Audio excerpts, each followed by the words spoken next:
tema pada hari ini yaitu pertajam hidupmu. Saudara, salah satu beban yang dialami oleh banyak orang adalah ketika hidupnya tidak mengalami kemajuan. Ada banyak orang menjadi frustrasi ketika usaha, pekerjaan tidak berjalan dengan lancar, tidak maju, malah mengalami kegagalan. Saudara, kenapa ada banyak orang tidak mengalami kemajuan atau terobosan dalam hidupnya? Ternyata karena hidupnya sudah mulai tumpul. Karena itu penting bagi kita untuk mempertajam diri kita lebih tajam lagi. Saudara, pada suatu hari ada karyawan penebang kayu di satu perusahaan.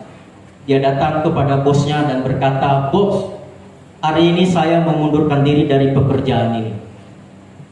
Bosnya kaget. Kenapa? Karena karyawan ini adalah dikenal dengan orang yang sangat rajin dibanding dengan kawan-kawan lain.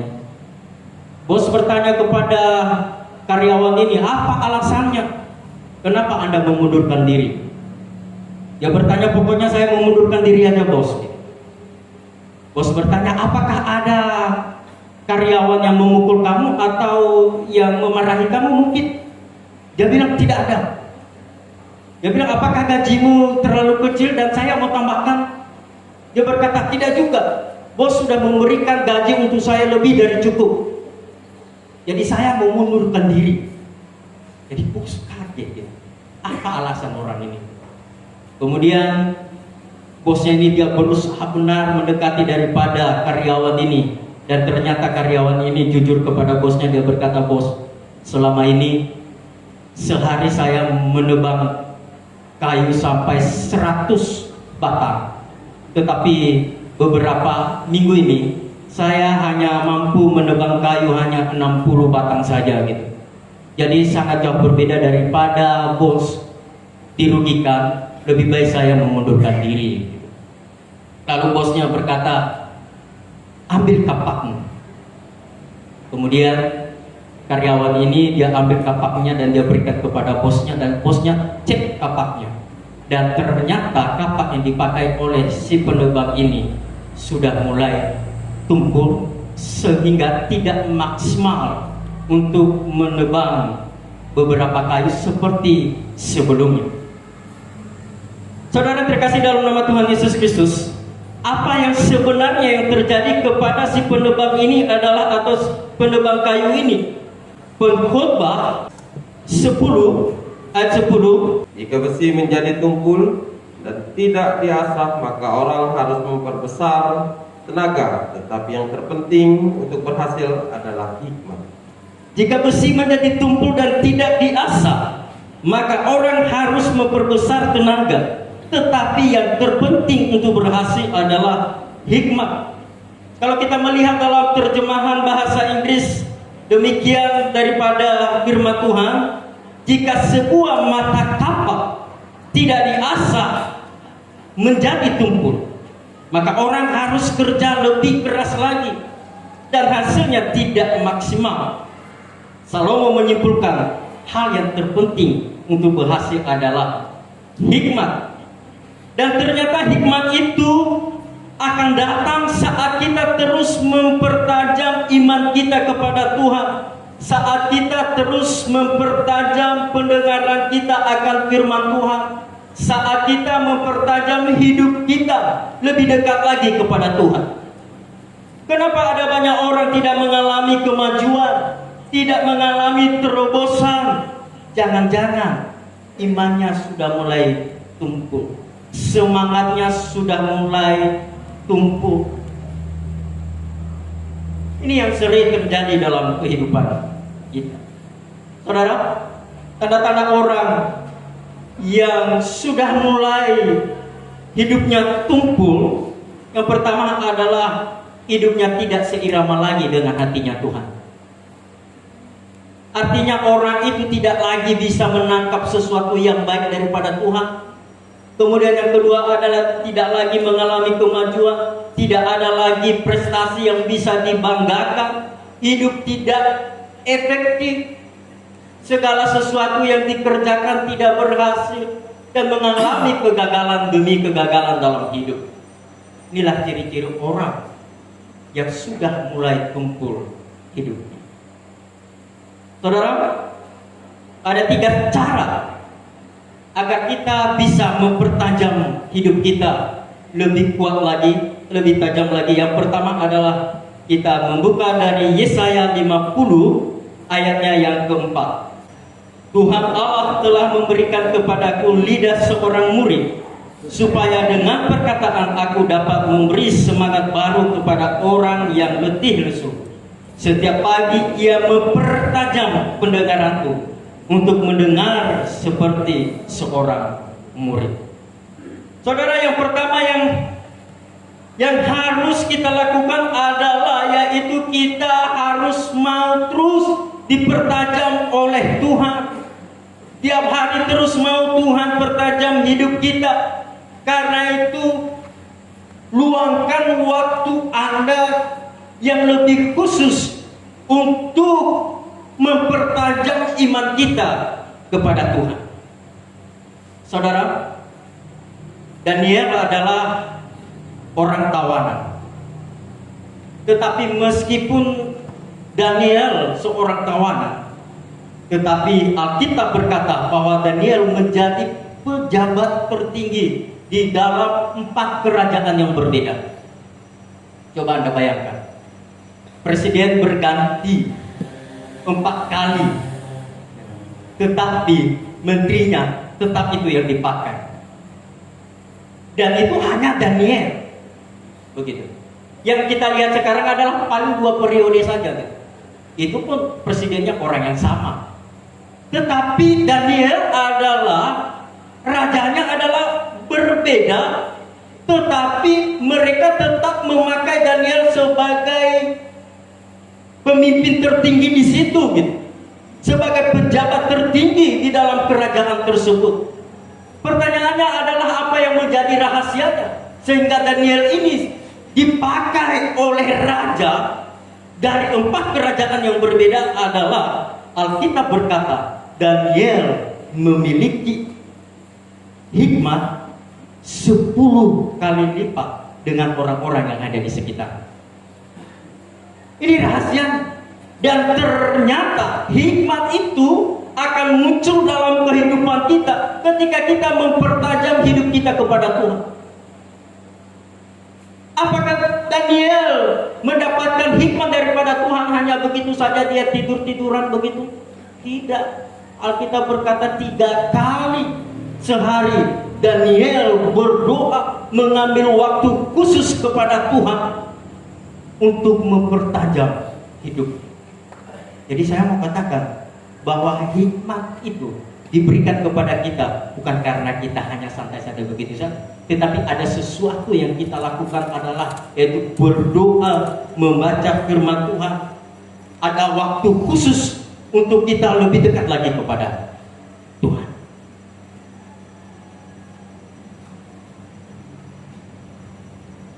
Saudara yang terkasih dalam nama Tuhan Yesus Kristus, hal yang pertama yang harus kita lakukan supaya hidup kita dipertajam oleh Tuhan adalah siap memberi hidup kita untuk lebih dekat lagi kepada Tuhan. Kemudian yang kedua adalah kita buka dalam Amsal 27 ayat 17 berkata demikian, besi menajamkan besi, orang menajamkan sesamanya. Sekali lagi, besi menajamkan besi, orang menajamkan sesamanya. Saudara, tatkala Tuhan mempertajam hidup kita, tetapi kadangkala juga sesama kita bisa mempertajam daripada iman kita kepada Tuhan. Saya kasih contoh, ketika kita udah mulai lemah, lalu kita share kepada hamba Tuhan, dan dia membagikan firman Tuhan, maka kita akan mendapatkan kekuatan yang baru. Itu kan ditajamkan oleh sesama kita, diberikan semangat gitu. Jadi saya mau katakan bahwa selain daripada Tuhan yang mempertajam daripada iman kita kepadanya, tetapi juga bisa orang lain mempertajam daripada iman kita kepada Tuhan. Kita hadir di tempat ini supaya iman kita semakin kuat dan kita saling dilayani satu dengan yang lain. Yang pemain musik main musik yang menyampaikan firman Tuhan, dia sampaikan firman Tuhan yang menimpin pujian, dan itu adalah satu padu yang bisa memperkuat lagi, yang bisa mempertajam iman kita kepada Tuhan. Saudara, karena itu kelilingilah hidupmu dengan orang-orang yang hebat, dengan orang-orang yang bisa membuat hidup Anda di atas rata-rata, yang bisa membuat hidup Anda lebih tajam lagi. Tetapi jauhilah orang yang bisa membuat iman Anda semakin hancur. Saudara, waktu persekutuan doa pemuda kami sharing satu dengan yang lain. Saya berkata kepada mereka, kalian tahu, kalau Anda bersahabat dengan saya, paling saya ajak kalian, ruang lingkup saya, pekerjaan saya adalah kalau bukan pelayanan, kemudian main futsal. Sekali-sekali saya ajak main PS juga. Begitu.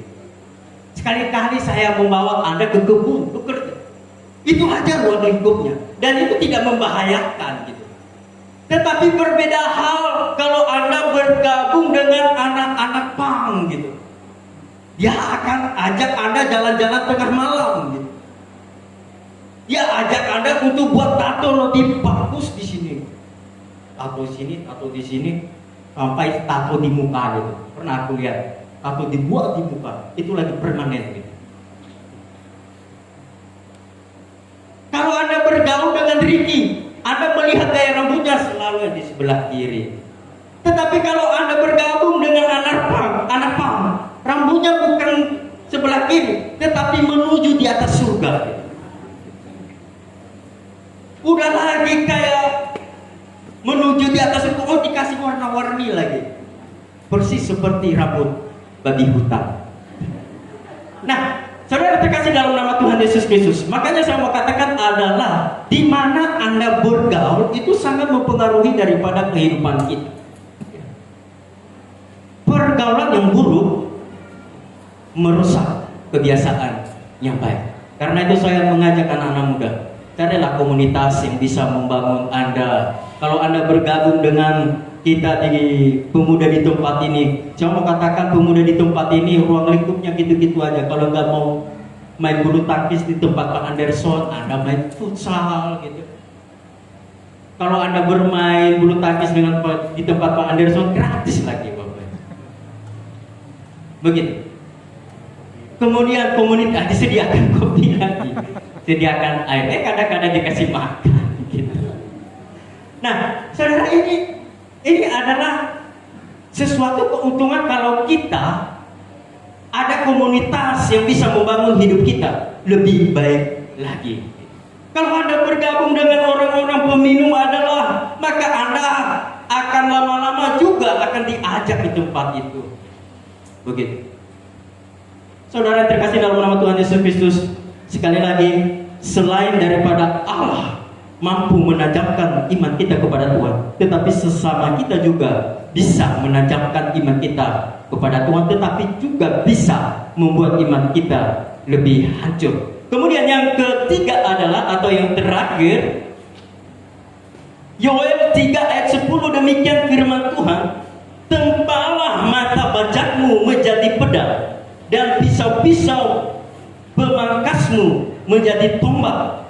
Baiklah orang yang tidak berdaya berkata, aku ini pahlawan. Perhatikan kata pertama, berkata tempalah. Artinya adalah bukan sesamamu aja yang bisa membuat hidup Anda tajam. Bukan hanya Tuhan saja yang membuat hidup Anda lebih tajam, tetapi juga diri kita sendiri yang membuat hidup kita menjadi tajam, menjadi hebat, menjadi luar biasa. Firman Tuhan berkata, tempalah, buatlah lebih tajam lagi hidupmu.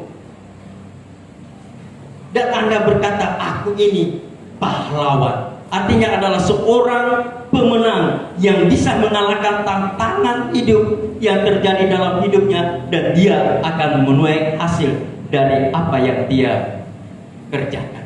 Saudara, teruslah pacu diri saudara untuk berubah ke arah yang lebih baik, dan semangat belajar harus ada dalam diri kita. Saudara terkasih dalam nama Tuhan Yesus Kristus, 3 hal yang bisa kita lakukan dalam kehidupan kita, yang bisa kita aplikasikan dalam kehidupan supaya iman kita semakin tajam, kehidupan kita semakin tajam. Yang pertama adalah terus mau ditajamkan oleh firman Tuhan, kemudian terus mau ditajamkan oleh sesama kita, dan juga dalam diri kita sendiri kita harus siap untuk melakukannya. Tuhan mau menajamkan daripada iman kita kepada Tuhan. Orang lain juga mau tajamkan iman kita kepada Tuhan. Tetapi kalau diri kita sendiri tidak mau untuk melakukannya, maka semuanya akan menjadi sia-sia. Demikian firman Tuhan. Kita mengangkat satu pujian. Ku mau sepertimu Yesus, bagaikan bejana yang siap dibentuk.